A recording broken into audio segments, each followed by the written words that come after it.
Welcome again, and thank you so much for joining us for the opening keynote in today's 1619 Impact Showcase. As you're coming in, please feel free to introduce yourself in the chat. We'd love to know where you're coming from, where you're watching from.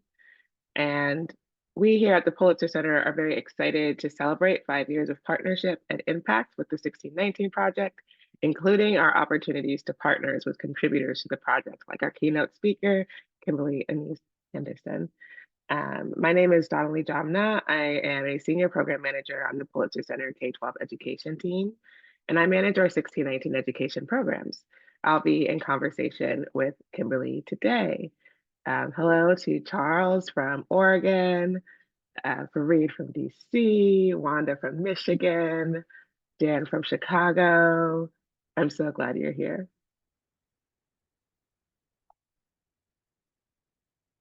Okay, we got Los Angeles, Indiana. Welcome, welcome. Before we begin, I'd like to take a minute to briefly introduce the Pulitzer Center and to make sure everyone is clear on the logistics for our showcase today. The Pulitzer Center's mission is to champion the power of stories to make complex issues relevant and inspire action. We do this work in collaboration with journalists, educators, and other organizational partners like the New York Times Magazine and the 1619 Project. The Pulitzer Center believes that journalism can be a key element for mobilizing society and that the people and communities who actively engage with systemic challenges will find solutions together.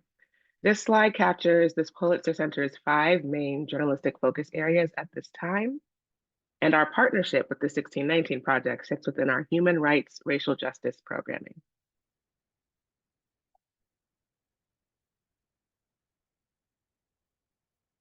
Our programming today is a celebration of the work completed by our most recent program partners, our 1619 Impact Grantees.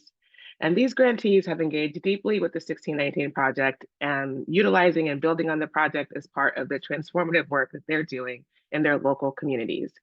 They are classroom teachers, administrators, graduate students, professors, after-school program professionals, and even museum directors. They're here to showcase their learning, their programming, and their impact.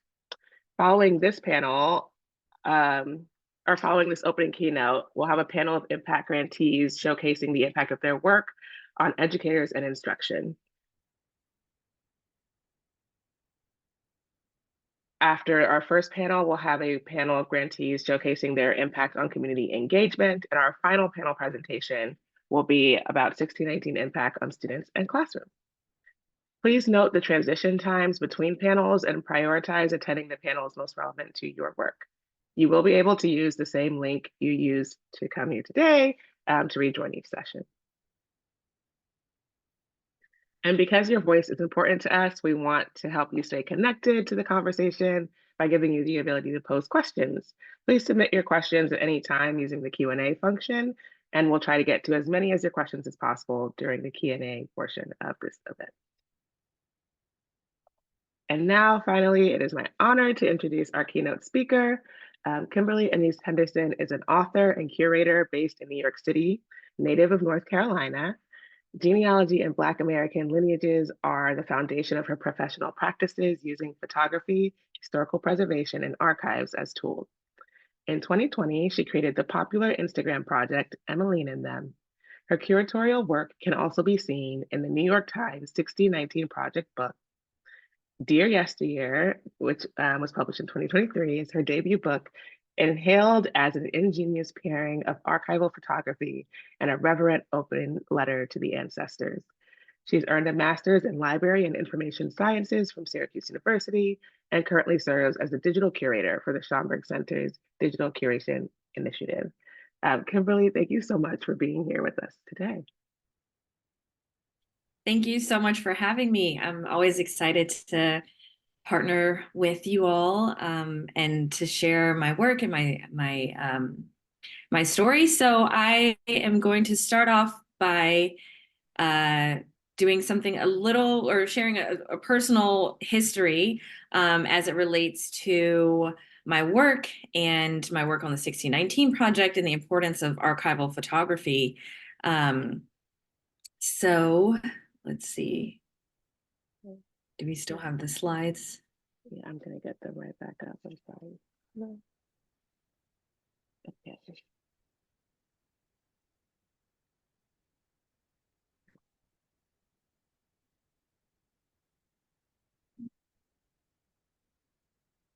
Okay, so I like to start with the 3 items of information that I started with when I set out to begin doing my family history research. And I promise this all ties into the work, but I like to start with this because I've always been fascinated with learning more about my family history. My mother has a bit of a complicated personal history. And so growing up, I was always curious about where she was from, where her family was from. And so when I finally was old enough and had the means to join ancestry.com and start building a tree and dedicating time to this research, I asked what she knew about her biological family. And it was these 3 items of information, which is Ruth Ann Martin, her biological mother's name, her biological grandfather's name, Cuther Martin, and the known location of where her extended family was from. So with just those 3 items of information, I ended up finding a wealth of information about my ancestors, and we can hit the next slide. Which so this is sort of a collage, a photo collage of some of the things that I found. I was able to connect with a woman on Ancestry who shares my 4th great grandfather is I think her 2nd great grandfather. And so she had done a lot of the research. So we connected and with those 3 items of information, I ended up finding out that I come from a long line of North Carolinians, and they were known as the Little Texas Community. And here you're seeing photos of some of my ancestors. You're seeing in the background, you're seeing newspaper articles, documents that represent their lives. They were featured in textbooks. And one of the images here is a photograph of my mother paired with a photograph of my 4th great grandmother. Her name was Harriet Jeffries. And so you can see sort of this uncanny family resemblance. And we can hit the next slide. I'll tell you a little bit more about their history. Let's see. So they were known as the Little Texas Community in the Pleasant Grove Township of Alamance County, North Carolina. In its heyday, they were a thriving agricultural group. They were also indigenous, or they are indigenous. And today they are recognized as the Occaneechi Band of the Sapani Nation. And you can see here, I've sort of cropped a 1938 newspaper article from the Burlington, a local Burlington newspaper that says there is a Texas in Alamance County and the area is active in farming, people prosperous. The Texas Negro of Indian Strain Township community is largely populated by them, are excellent citizens. And so this article goes on to detail my ancestors' lives. It shows their homes. It shows some of their agricultural work. There's a hog here. Apparently they were big and like hog raising and they were championship winners in that. And so the story goes that Revolutionary War veterans and their sort of like mixed race families came together and created this settlement in the Piedmont of North Carolina, similar to, if you're familiar with the Lumbee of North Carolina, that's another mixed race indigenous tribe. So the Occaneechi Sapani are locally, or excuse me, they're local to North Carolina. They're recognized statewide as a indigenous population, but they don't have federal recognition yet. So we can hit the next slide and I'll just share sort of a little bit more about them. So they're featured in these textbooks, you know, part of their agricultural history, sort of the folk history in North Carolina. I ended up finding their homes were cataloged in the local historical society. Alamance County, their homes are cataloged in that Historic Properties Commission. And these are the 2 images that are on the screen there. One is of my 3rd great grandfather, excuse me, the 2nd great grandfather. And the other is of my 3rd great grandfather. So I can, you know, I was able to find photos of their homes. And there's an interesting note in the 1938 newspaper article from the Burlington Daily Times that discusses their skin tone and a little bit of the dynamic there. It says, I'll just read this briefly. The majority of them are very light skinned, often of a reddish tint of the Indian. And when the skin passes a definite shade, the person has lost his identity as a Texas Negro at least. And over the years that I've been doing this research, I found newspaper articles that go on to detail some interesting, like, history of passing. As you can imagine, during this time period, 1800s, early 1900s, obviously there are, racial implications. And so because they were sort of racially ambiguous in appearance, there was a lot of talk around their identity, and there still is today. We can hit the next slide. But when I was doing this research it kind of culminated in 2019. I was able to visit my ancestral family church, Martin Chapel Baptist Church in North Carolina, which was founded by my fourth great grandfather, or in his honor. And so when they were doing a celebration in 2019 of their founding, I actually visited the church, and there's a photo there of the headstone for my fourth great grandparents. And I connected with a lot of the members at the church. That's actually where their tribal rolls are kept. And so they gifted me with a yearbook that they had created that year. And there's photos here. I have a screenshot there, or a photo of one of the yearbook pages, and it shows the lineage of, like, a lot of my great grandfathers. That's the line that I was researching. And so I just like to pause here and say, I spent years researching my mom's ancestry, and I found out all these incredible, resources, like the newspaper articles, the textbooks, the photos.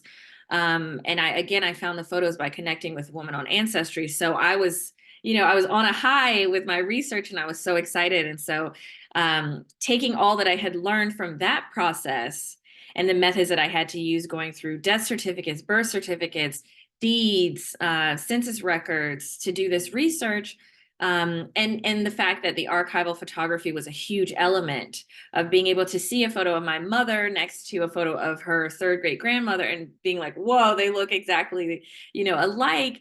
I was on a high. And so I started doing my father's ancestry, which we can head to the next slide. And so this is a sort of a collage of some elements from my paternal ancestry. There's a photo of my father when he was a little boy, and a headstone from one of my family members. There's a photograph of my great grandfather, who looks just like my father, which is one of the fun elements of having, personal, like, archival photography in your family. And there's in the center is a photo of the house that he built, which is still being lived in by, like, four or five generations of Hendersons later. And I have a photo of a church there as well, because my great grandfather actually founded two churches in the small town in North Carolina where my father's from.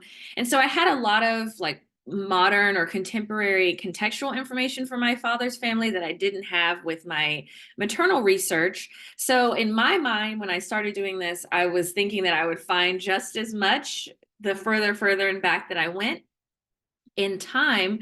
And that was not the case. So looking at the next slide, as I started going through census records, I ended up finding out that my great grandfather actually worked on the Works Progress Administration. And you can see here, there's a screenshot of the census records that show that he was a laborer for the WPA. At the same time, I have another great grandparent who was a housekeeper for a private family. And so I took that information, just thinking about the research methodology.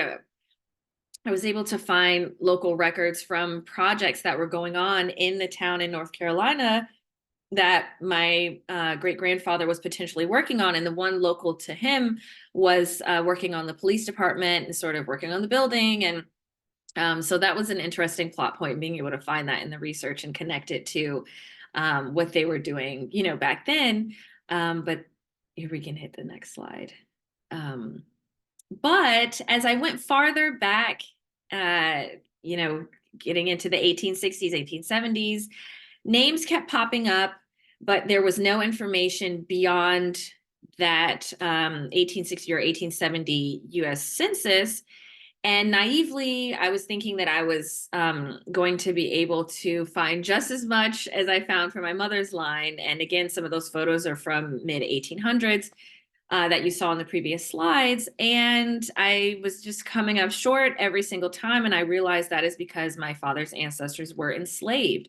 So that greatly changed the way that I continued researching, and I've been at this for like almost 10 years now. And thank you. And so when I was, kind of coming to grips with the fact that my father's ancestors were enslaved, and that's a whole like emotional kind of experience, and thinking about the poetry that exists in the differences in my ancestors' lives. So on one side, I can trace them back to the American Revolutionary War, and I have pension records from an ancestor who fought in the American Revolutionary War on my mom's side, and then on my dad's side to see that they were enslaved. And I have here the 1870 screenshot of the 1870 U.S. federal census, which lists my fourth great grandmother Emmeline on there. And something about Emmeline struck me. I think the name is beautiful alone, but I was tracing her life and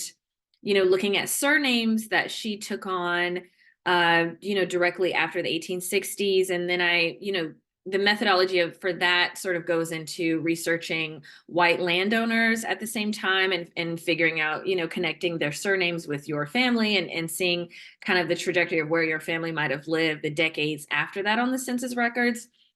So that's been really helpful. And I've gone so far as to find a plantation local to where my fourth great grandmother first appeared on the census records, and seeing that she was leasing land and working as a sharecropper on this land, land for this landowner who potentially was her slave owner when she was enslaved. And so something about her name and finding this information and seeing how she moved our family from South Carolina to North Carolina, and just trying to, build a narrative for her life that I didn't have with that I did have with my maternal ancestors.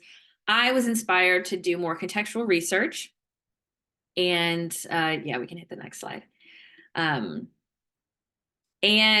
I set out to find photos for my father's family. So I was looking in local North Carolina digitized archives. I was looking specifically at Duke University's archives, and I came across the Hugh Mangum photograph collection, and it changed my entire life. That's simply put, it really changed my entire life.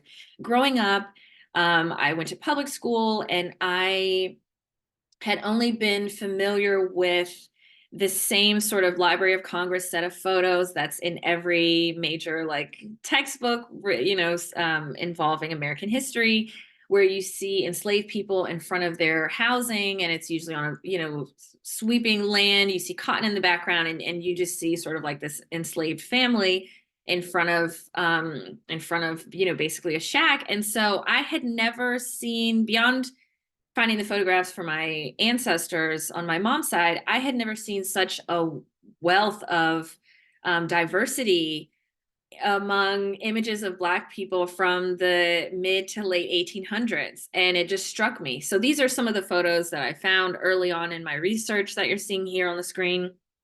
And these are all from collecting institutions across America. So there's Library of Congress, there's, Montana Historical Society has photographs of Black pioneers, which are rarely seen.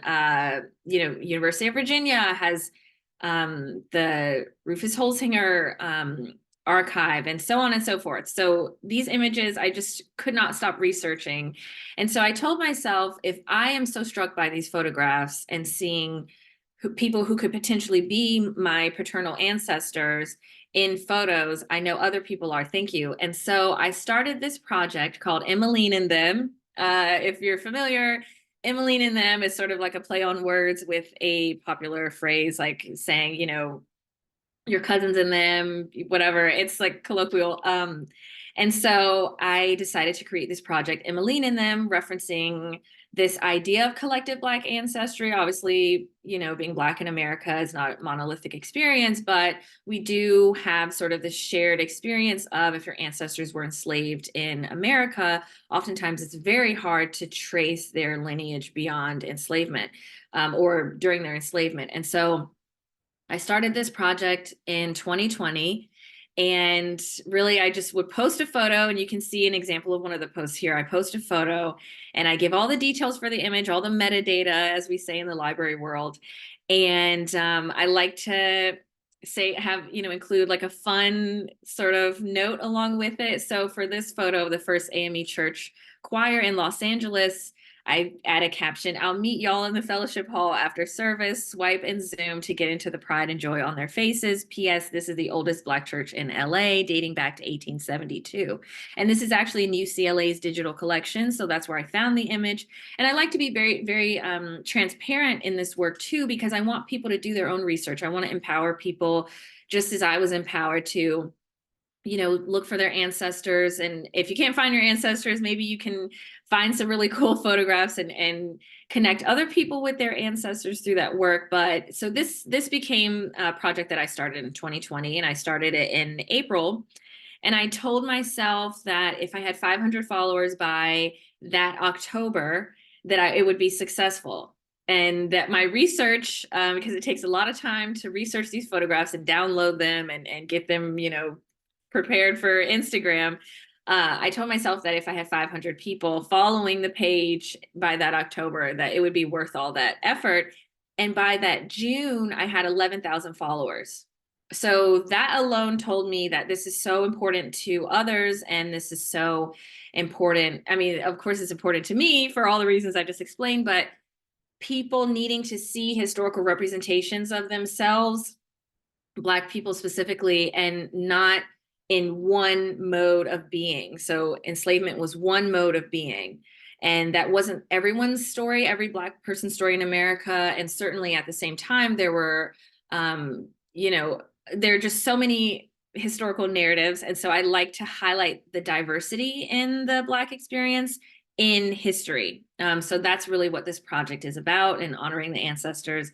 And so from there, we can hit the next slide. I was given the opportunity to work on the 1619 project, and I'll just share a little bit about that.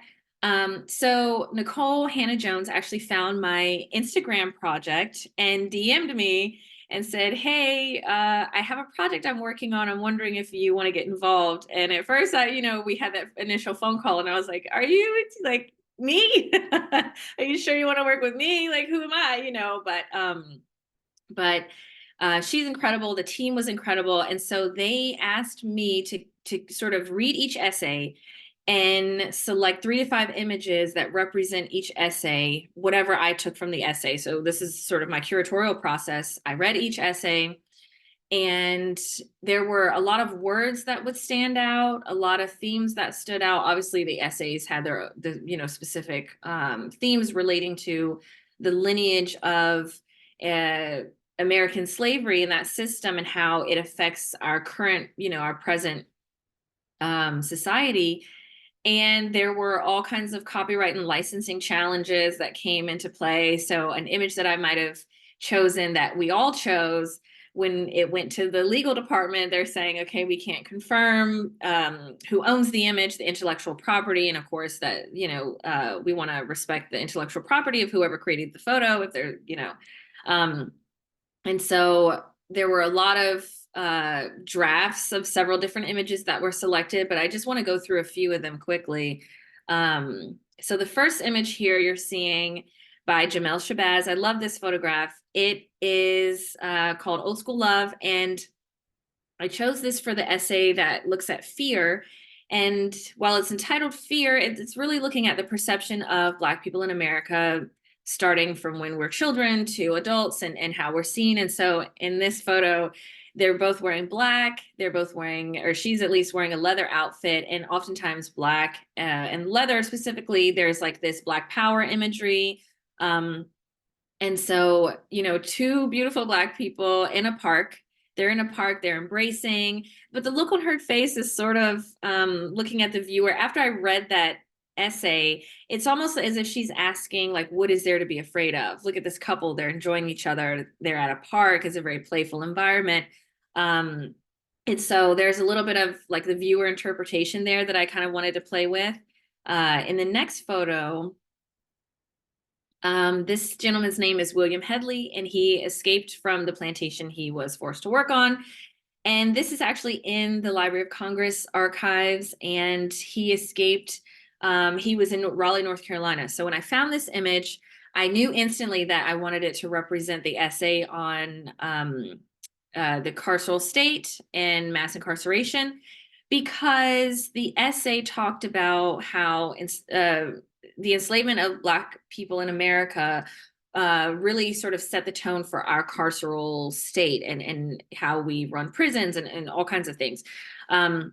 So to see this gentleman here, you can see that his clothing is tattered and torn, but he is standing, with the best posture, and he just looks so poised, and it's as if we don't know his story, but you can look at him and see that he's been through God knows what, God rest his soul.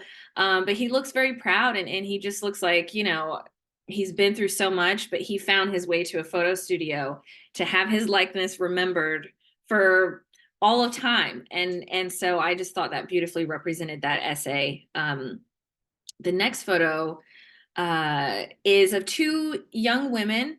I chose this to represent the essay on race, specifically because the essay discusses how, if your mother was Black, then you were considered Black, or the one drop rule.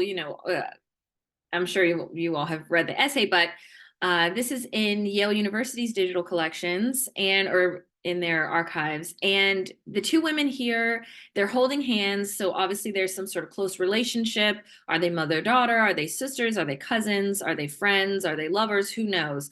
But given the differences in their appearance, I wanted to kind of show how, genetics versus race, DNA versus race categories that we've created in society, and how that relates to the essay.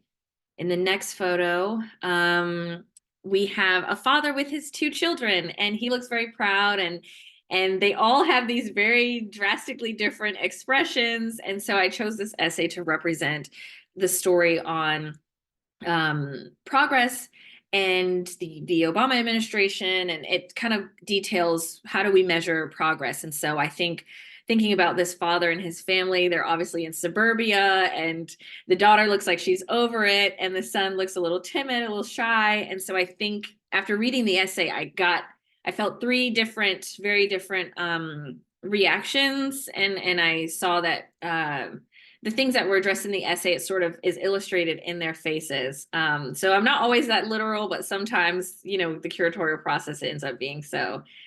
So the next photo, I think I might be running over time a little bit, but this photo here is of a gentleman on a motorbike, which, if you know anything about motorbiking culture, there was a documentary created many years ago called 12 O'Clock Boys, and it looks at young kids and young men in general who ride motorbikes in cities and inner city areas, and how the cops aren't, they don't chase them, they don't give chase because it's too dangerous. And so these bike riders have found this pocket of freedom where they don't get chased, but they are, I guess, not allowed to be on their bikes. And so this is looking at the essay on traffic. It was called Traffic, and how in a lot of American cities, there was some Black neighborhood that was bulldozed through to create a highway to make it easier to travel through the city. And this is the case. This is outlined in the essay, and certainly the case in Atlanta, North Carolina, and so many, almost every state.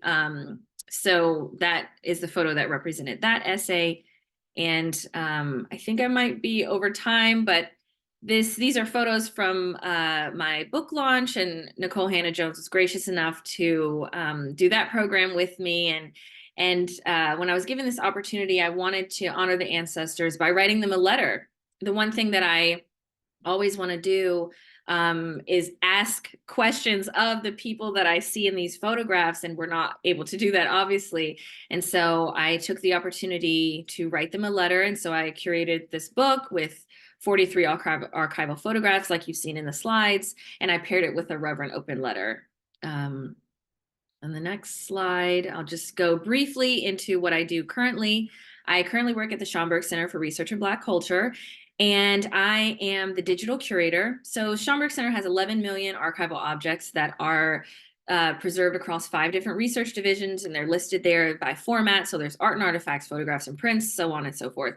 And so I take digitized collection materials and I do I try to do anyways, fun, active projects that tell history or interpret our historical collections in a way that is easily digestible. Not everyone is a researcher, not everyone has interest in digging into the archives. And so I like to think that it's my opportunity and it's a privilege of mine to be able to interpret our collections so that people can learn about their history, someone else's history, and just sort of appreciate those who've come before. So I will end there because I think I am over time, but I've got my details there, my email address, and a link to the website. Please feel free to reach out if you want to know more. I could talk about these things all day, clearly, because I've run over time, but yeah, so I guess we can start the questions. Yes, absolutely. And you were great on time. Don't worry. Thank you. Thank Um, you. but we will move into our Q&A portion. I have a question to start, and it looks like we have a few coming in from the audience. So thank you to those that are using that function. Um, and yeah, I one of the things I just really appreciate about this presentation is the way that it captures the power of both the personal archive, like our family photo albums, maybe our church albums, but then also curatorial spaces like the Schomburg Center. And I'm curious for you and your research and putting the books and Instagram pages together, what kinds of notes and documentation are most useful to include in either type of archive? Wow. Honestly, as much information as possible is always appreciated, especially as someone who is now currently tasked with trying to understand and interpret historical objects from oftentimes over 100 years old. The key thing is wanting to know what people were thinking, their reactions. Obviously, history remembers the overarching theme, and even that is often contested. But if you at least, so say for these photographs that I post on Emmeline and them, a lot of times we don't know the people in the photographs. We don't have their names. We don't know where the photo was taken unless it was on the actual photo. And when you think about your own like self-archiving, especially when we were printing out photos and putting them in scrapbooks or albums, did you write the names of everyone in the photo on the back of it? Did you write the year and maybe the date it was taken? Did you, write the details of the relationships? Did you do any of that? It's like oftentimes no, because we're just living our lives and you just want to document. And so I think in today's society, there are a lot of ways that we self-archive naturally, and your phone might show you the memories from like 5 years ago or whatever the case is. But any information, as much information as possible is useful, but at least names, dates, and locations. Those are the 3 that kind of underpin the most helpful when researching, whether it's for genealogy or for a project, you're trying to understand a historical figure. Whatever the case is, it's names, dates, and locations. Those 3 are super helpful. Awesome, thank you. So yeah, it sounds like maybe this work has influenced the way you capture your own images and lived experience. I'm curious what habits and practices, in addition to that name, date, and location, you think might be important to share with students who want to play a role in archiving their personal and community histories. So I think for students, documenting things, especially whether it's local events, local history, reactions to major events. I think when you look at history and when you go back in time and try to understand a moment in time, or whether it's major historical event, or whether you're in some sort of niche area of study, you're always wanting to get in the head of the people who you're researching to try and understand their experience. And so oftentimes we might have the overarching information about, this happened, this place, this time, but you don't know how people reacted to it. And so some of those ephemeral records like newspaper articles and all kinds of other, letters, correspondence, notes, that sort of thing, that really is helpful when trying to interpret the history. So you see how people were feeling, what words were they using? So I think for students specifically, documenting their experiences, documenting how they feel about things, but then also just from like a storage perspective, we have everything in clouds now, and we don't often print photos like we used to. So making sure that you have things stored on a hard drive or some kind of external drive is really helpful as well. And then again, describing what you're storing. So it's as simple as making sure that file names have location and date. If it's a photo from a class visit or a tour or whatever, making sure that they are at least putting some bit of information along with it. So if they want to return to it years from now, or whether it's returned to in some, historical research context, there's something for the researcher or for them to cling to better understand what they're looking at. Absolutely. Thank you. We have a question here from Petra about whether you've gotten any pushback from either side for representing your Black and Indigenous communities within your lineage. And I think I've heard you speak about sort of public pushback too. So I want to open the ground to any of that. Yeah, I mean, posting photos, not everything is appropriate for social media, and I'm very aware of that. I have come across some very disturbing images. I've come across images that I just generally, they might not be disturbing, but I don't think they're going to be interpreted well by people online. And so out of respect for the people in the photos who I don't know personally, obviously, because a lot of the photos are over 100 years old, I want to maintain some sense of ethics in what I do. Obviously, a lot of the photos are public domain because of the date. Again, they're over 100 years old, but I do like to respect the people in the photos to that extent.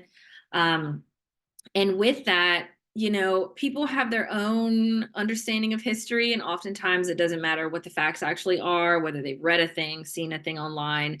They are going to sort of run with what they believe, which we all do as humans. And I will say that I oftentimes idealize because I am so close to the historical record. I'm researching all the time, every day. I've read a lot of books, and so it's hard to have a conversation sometimes, and to be engaged even in the comment section of the photos. It's hard to remain engaged because it's like if you haven't read the historical record, it's hard to I don't like to engage with misinformation. So that's the first element in all of this. And then a lot of people online like to remind me that I idealize, and I do. And, history is hard. There were horrible things that happened, just like there are horrible things that happen today.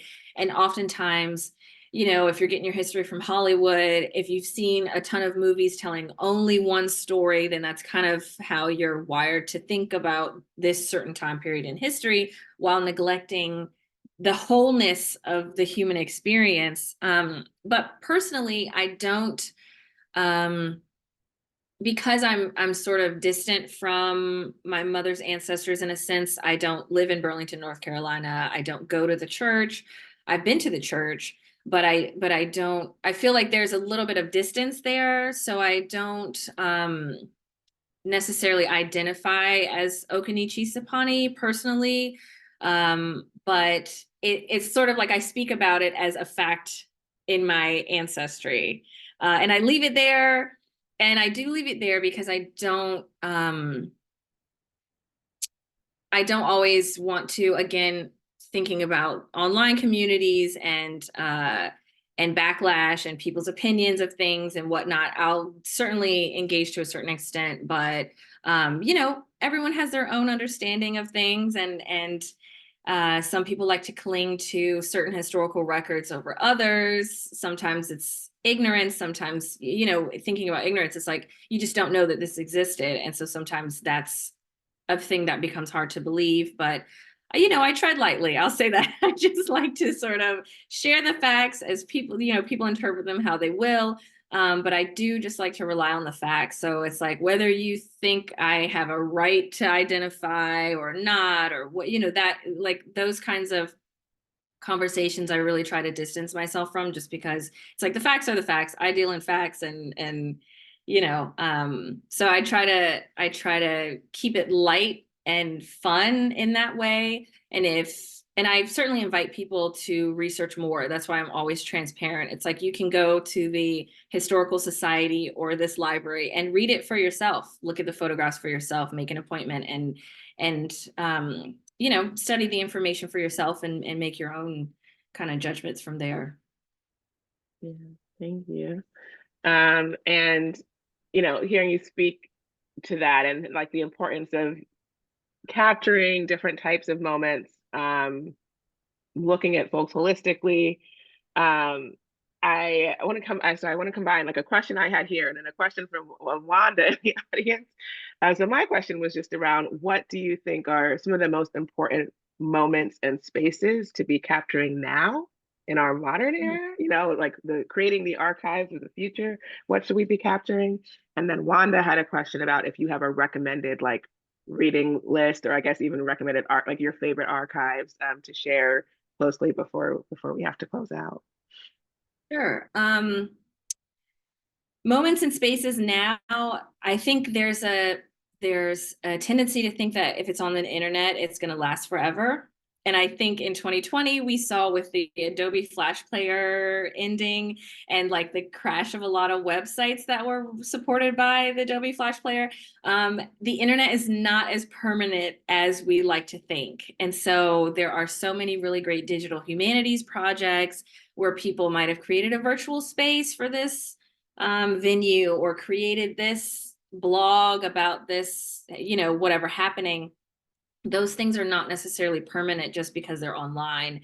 And thinking about, the recent documentary that came out about Black Twitter and meme culture, it's like someone needs to be archiving these things so that we can look back on them 100 years from now and people can understand why was everyone spending all their time dancing, why, on video 30-second videos. Why were people using the word demure so much? And kind of, even when people have the sarcasm with their posts and whatnot, it's really important to document these current like digital happenings so that when people look back on them, and not even just so when people look back on them, but it's like just so there can be a full record. I think it's easier to save analog formats because it's tangible oftentimes, and it's like, okay, I can stick this thing here and save it in this file cabinet and I can look back at it later. But digitally, it's like saving things, downloading things, taking screenshots, saving things on hard drive, saving files on hard drives, all, even printing things out. Just thinking about photos specifically, we take 1,000 photos just about every month, and it's like, how are you keeping a record so that if you lose your phone or you lose your cloud access, you don't lose everything that you have? Those are really important aspects of thinking about your current moments, which a lot of people are doing. I will say there are a lot of pages, a lot of social media platforms where people are archiving the current moment as they can. And so I think that's really great when I see that happening. As far as a reading list or archives, I would say if you're doing your genealogy research, sometimes your local history, if you have like a branch that holds local history, I know that's like popular with a lot of public libraries. That's a fun place to start. Certainly libraries are just an incredible resource for historical records. And I use the local Burlington Public Library or the public library in Burlington to find a lot about my ancestors. And they had a lot of books and the census records printed out and everything. So that was helpful. If you're interested in getting more into history, Certainly check out the Schomburg Center for Research in Black Culture. I mean, again, we have 11 million objects related that represent the global Black experience. So it's not just collecting materials in America, it's global. And we have a lot of, the New York Public Library has a great digital collections platform to see a lot of this history. But also if you want to know more and want to dig more into any of the photographs, I certainly, again, I'm transparent with the research. And so I share the institution that collects the photograph, and you can usually go to their website, find their digital collections, and then find a whole archive of more, even more photos. So yeah. Thank you. Well, thank you so much for this beautiful and rich conversation. And thank you to the audience for joining us and sharing such thoughtful questions. My apologies, we didn't quite get to all of them. But we've got more showcase events. Our next panel about 1619 impact on educators and instruction will begin at 1:30. We hope you'll join us for that conversation. There will be a pause here in our webinar room for folks to step away, take care of human needs, and come back at 1:30. Thank you.